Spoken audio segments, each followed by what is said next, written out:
तो फ्रेंड्स, आज मैं आप सभी के बीच एक ऐसी कहानी लेकर आई हूँ जिसे सुनने के बाद आपको खुद यकीन नहीं होगा। आखिर एक लड़की जिसकी शादी अभी 2 दिन पहले ही एक लड़के के साथ होने वाली रहती है, वह लड़का इस लड़की को मिलने के लिए बुलाता है और जैसे ही यह लड़की अपने घर पर बिना किसी को बताए उस लड़के से मिलने जाती है, इन दोनों के बीच किसी बात को लेकर बहस हो जाता है और वह बहस इस कदर आगे बढ़ जाती है कि इस बीच जो है एक घटना भी घट जाती है। इन दोनों के बीच बहस इतना लंबा चलता है कि लड़के को जो है काफ़ी ज़्यादा गुस्सा आ जाता है और वह लड़का जो कि उस लड़की से शादी करने वाला था, 2 दिन बाद ही उसकी बारात निकलने वाली थी, यही लड़का खुद उस लड़की को अपने हाथों उसकी हत्या कर देता है।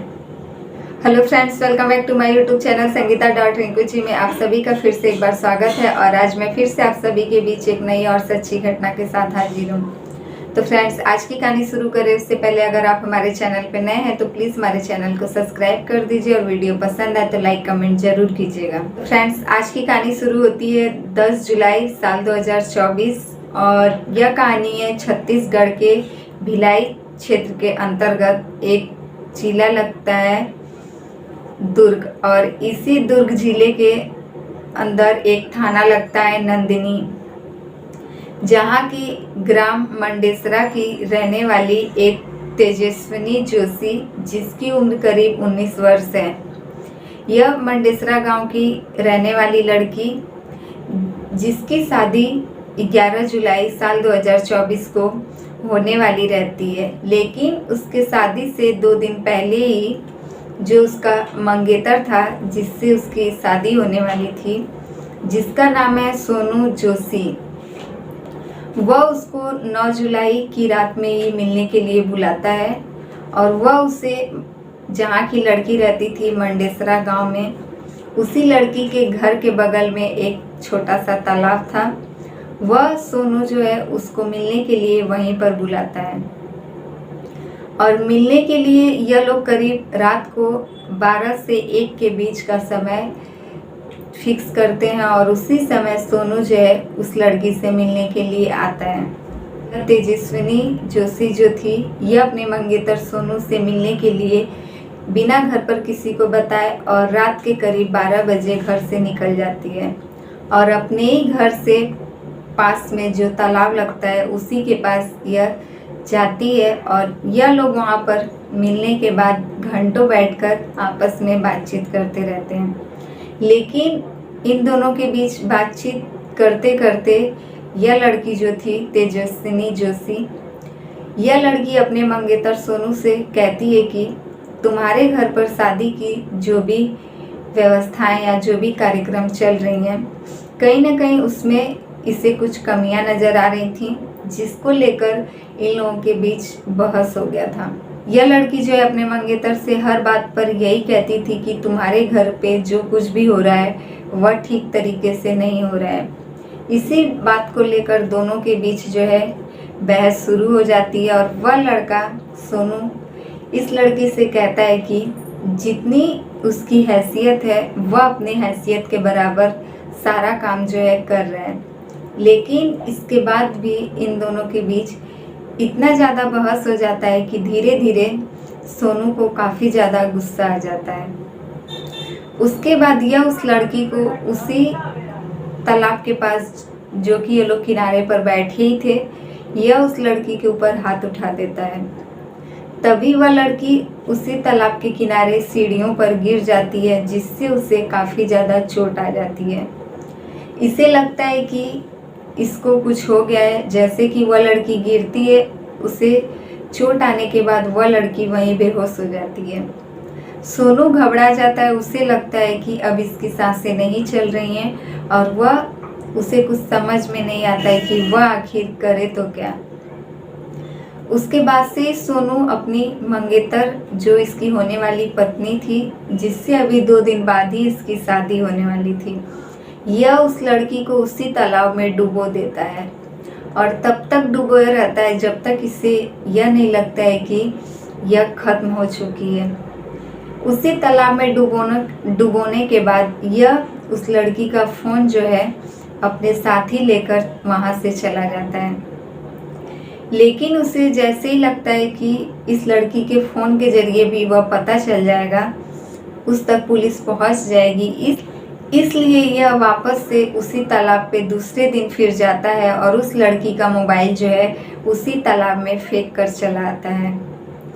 जैसे ही अगले दिन सुबह सुबह उस लड़की तेजस्विनी जोशी का शव जो था उसी तालाब में तैरता हुआ दिखाई देता है और उसी गांव के कुछ लोगों की नज़र उस पर पड़ती है। इधर घर में भी रात से लड़की गायब थी, इस वजह से घर वाले भी काफ़ी परेशान थे और यह लोग उसे दिन भर ढूंढने की काफ़ी कोशिश किए। तभी गांव के ही व्यक्तियों द्वारा उसकी शव को उस तालाब में देखा जाता है और मौके पर पुलिस को कॉल किया जाता है। तभी पुलिस आती है और उस शव को उस तालाब से बाहर निकालकर पोस्टमार्टम के लिए भेज देती है। जहां पोस्टमार्टम रिपोर्ट आने के बाद यह पता चलता है कि इस लड़की, पहले तो सबको लगता था कि यह लड़की घर से भाग गई है या फिर उसे शादी नहीं करना था, इसलिए कोई कारणवश उसने आत्महत्या कर लिया है। लेकिन पोस्टमार्टम रिपोर्ट आने के बाद यह बात तय हो जाती है कि वह लड़की जो है आत्महत्या नहीं की है, बल्कि उसकी हत्या की गई है। इस वजह से पुलिस जो है इस केस को काफ़ी गंभीरता से लेती है और जैसे ही उसकी मोबाइल के CDR से यह पता चलता है कि उसने आखिरी बार अपने होने वाले मंगेतर सोनू जोशी को ही कॉल किया था। फिर सोनू जोशी को बुलाकर पूछताछ किया जाता है। वह तो साफ साफ बहाने बनाकर निकल जाता है, लेकिन पुलिस यह पता लगा लेती है कि जिस रात इस लड़की की हत्या हुई थी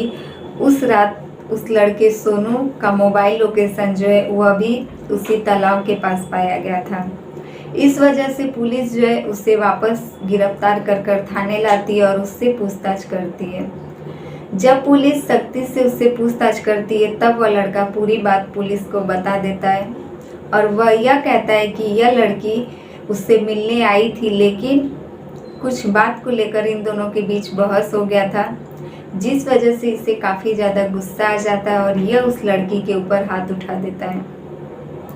वह लड़की वहीं गिर जाती है, उसे काफ़ी ज़्यादा चोट आ जाती है और यह इस बात से डर जाता है कि इस लड़की को आखिर कुछ हो गया है।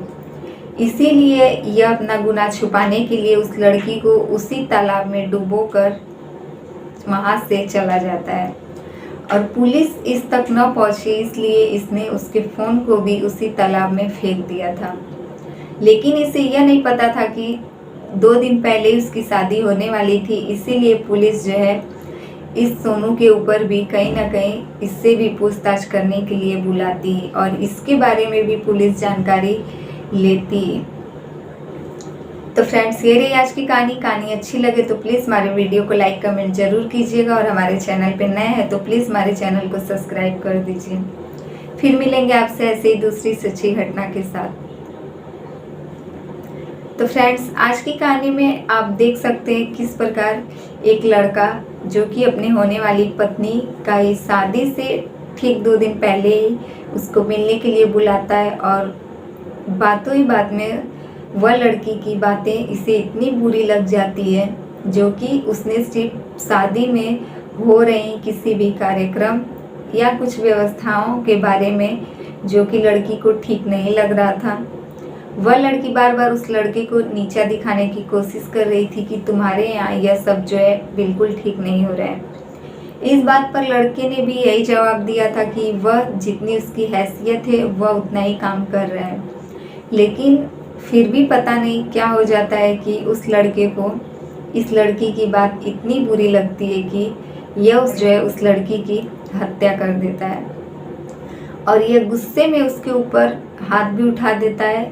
जैसे उस लड़की को काफ़ी ज़्यादा चोट आ जाता है, वह लड़की वहीं गिर पड़ती है।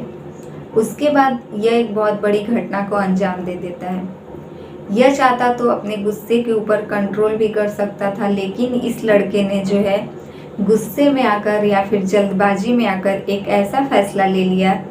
जिसके वजह से उस लड़की की भी जान चली गई और इस लड़की की भी पूरी ज़िंदगी बर्बाद हो गई। जिस घर में 2 दिन बाद शादी और खुशियों का माहौल छाने वाला था, उसी घर में इस लड़के के वजह से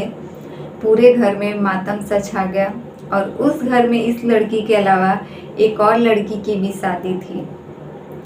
2 लड़कियों की शादी एक ही दिन होने वाली थी। अब उस घर में जो है शादी के जगह मातम सा छा गया और एक परिवार वालों को अपनी एक लड़की खोनी पड़ी। इस लड़के के अंदर इतना ज़्यादा गुस्सा था कि यह चाहता तो अगर अपना गुस्सा कंट्रोल कर लेता या फिर उस लड़की से बातचीत करके वहाँ से चला जाता, या फिर यह उस लड़की को समझाता भी अपनी तरीके से, लेकिन इसने ऐसा नहीं किया और इसने गुस्से में आकर उस लड़की के साथ जो कुछ भी किया वह इसे नहीं करना चाहिए था।